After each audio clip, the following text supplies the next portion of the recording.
Night club की वह रात रोशनी और संगीत के झिलमिलाते समुद्र में खो जाने की एक निरंतर धारा बन चुकी थी, जो सबको अपने जादू में बांधने के लिए तत्पर थी। नृत्य करते लोग, महफिल में बैठकर बातें करने वाले मित्र और काउंटर पर मस्ती में डूबे लोग, जैसे हर तरफ जीवन का उत्सव सजीव हो। लेकिन इस भीड़ के बीच, उन चमकदार रंगीन रोशनियों के नीचे, एक असामान्य दृश्य शुरू होने वाला था। एक ऐसी घटना जो हर किसी के जीवन को बदलने वाली थी। अनन्या, जो खुद को पूरी दुनिया से अलग करने के लिए आई थी, एक क्लब में खड़ी थी, जो उसके लिए एक नया अनुभव था, एक नई दुनिया थी। लेकिन उस रात उसे जो अनुभव हुआ, वह दुनिया से कहीं अधिक था। अनन्या ने कभी सोचा नहीं था कि उसे अपनी इज्जत की कीमत इतनी बड़ी चुकानी पड़ेगी। जब वह क्लब के कोने में खड़ी थी, जीवन की उन जटिलताओं को समझने की कोशिश कर रही थी, तो उसकी नजरें उस अजनबी युवक पर पड़ीं, जो एक जटिल और खतरनाक आकर्षण के साथ उसकी ओर बढ़ा था। शुरुआत में वह युवक अनन्या को सामान्य रूप से देखता हुआ उसकी ओर आया, लेकिन जैसे जैसे वह पास आया, उसका इरादा साफ हो गया। वह युवक अनन्या से लगातार घुले मिलने की कोशिश करने लगा, और जब अनन्या ने इससे असहज महसूस किया, तो उसे तुरंत एहसास हुआ कि वह अपनी स्थिति को नियंत्रण से बाहर होते देख रही थी। युवक ने अपनी सारी शर्म और सीमा को पार करते हुए अनन्या के हाथ को पकड़ लिया।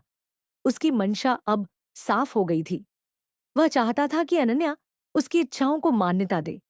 वह चाहता था कि वह उसकी दुनिया में समाहित हो जाए। लेकिन अनन्या ने अपनी आत्मा में वह नकारात्मक ऊर्जा महसूस की, जो उसे कभी नहीं चाहिए थी। तभी मंगल कुसुम के साथ अपने आंतरिक भय के बावजूद उस क्लब में पहुंची, क्योंकि उसे अनन्या की चिंता थी, क्योंकि उसकी अपनी सोच और समर्पण ने उसे यहां तक खींच लाया था। जब मंगल ने यह दृश्य देखा, तो उसकी आंखों में आक्रोश और विवेक की वह हलचल दौड़ पड़ी, जिसने उसे अपनी स्थिति से बाहर निकलने का साहस दिया। वह बिना एक पल गंवाए उस युवक के पास पहुंची और उसे अनन्या से दूर किया। उसकी उपस्थिति, उसकी शक्तिशाली, शांत और समझदार वाणी ने युवक को थमने पर मजबूर कर दिया। लेकिन उसका अहंकार और उसका पुरुषवादी रवैया इसे आसानी से नहीं छोड़ सकता था। उस युवक ने पास में रखी शराब की बोतल को तोड़ा और कांच के टुकड़ों से मंगल पर हमला कर दिया। वह कांच का एक टुकड़ा सीधे मंगल के हाथ पर लगा और खून बहने लगा। लेकिन मंगल की आंखों में किसी भी प्रकार की चिंता या डर नहीं था, क्योंकि उसे पता था कि वह जो कर रही है, वह किसी को अपमानित करने के लिए नहीं, बल्कि सही करने के लिए था। वह इस महिला का बचाव करने वाली थी, जिसे समाज कभी कम आंकता है। इस समय वह महिला सिर्फ एक शरीर नहीं, बल्कि एक प्रेरणा बन गई थी। आदित्य और कुसुम जब वहां पहुंचे, तो मंगल को रक्त रंजित देखकर दोनों का चेहरा घबराहट और चिंता से भर गया। आदित्य, जो मंगल से बहुत प्यार करता था, उसे देखकर घबराया, और कुसुम ने भी उसकी हालत देखकर तुरंत उसे घर ले जाने का निर्णय लिया। घर लौटते वक्त आदित्य के भीतर कुछ टूट रहा था। वह गुस्से में था, लेकिन साथ ही वह मंगल के लिए अपनी चिंता और डर को व्यक्त करने की कोशिश कर रहा था। आदित्य, जो हमेशा मंगल को एक शांत और समझदार इंसान मानता था, उसकी इस स्थिति से व्याकुल था। वह उसे गुस्से में चिल्लाते हुए कहता है, तुमने यह सब क्यों किया? तुम्हें अपनी सुरक्षा का ख्याल नहीं था? आदित्य की आवाज में दर्द और घबराहट थी, लेकिन यह दर्द उसके भीतर की असुरक्षा से पैदा हुआ था। मंगल पर यह हमला और यह घटना उसके लिए असहनीय थी। आदित्य, जो पहले मंगल के द्वारा किए गए हर कदम को सहजता से समझता था, इस बार खुद को भ्रमित महसूस कर रहा था, और वह मंगल से सवाल करता है, क्या तुमने सही किया है? क्या तुमने खुद को इस खतरे में डालने की जरूरत थी? क्या तुम्हें अपनी सुरक्षा की परवाह नहीं थी? आदित्य की आवाज में यह सवाल नहीं, बल्कि यह एक गहरी उलझन थी।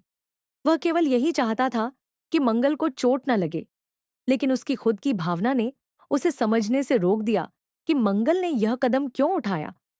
वहीं अनन्या, जो खुद को दोषी महसूस कर रही थी, वह उस दिन की घटनाओं को लेकर आत्मग्लानि महसूस कर रही थी। उसे लग रहा था कि वह आदित्य को फंसा रही है, और यही सोचते हुए वह खुद को कोस रही थी। उसे लगता था कि उसका अस्तित्व केवल एक दायित्व में बदल चुका था, और वह उस दुर्घटना की जिम्मेदारी खुद पर ले रही थी। लेकिन जैसे जैसे समय बीत रहा था, उसने यह महसूस किया कि मंगल ने उसे बचाया था।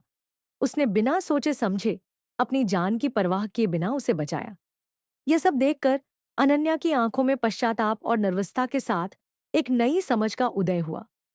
वह जानती थी कि उसने गलती की थी, लेकिन अब वह केवल यही चाहती थी कि वह सब कुछ सही करे। वह आदित्य और मंगल के पास गई, हाथ जोड़कर माफी मांगी और उस एहसान का तहे दिल से आभार व्यक्त किया जो मंगल ने उसके लिए किया था। मंगल, जो हमेशा दूसरों को अपना समर्थन देती रही थी, ने उसे गले लगाते हुए कहा, गलतियां हम सबसे होती हैं, लेकिन जब हम एक दूसरे के साथ खड़े होते हैं, तब वही रिश्ते और विश्वास हमें फिर से जोड़ते हैं।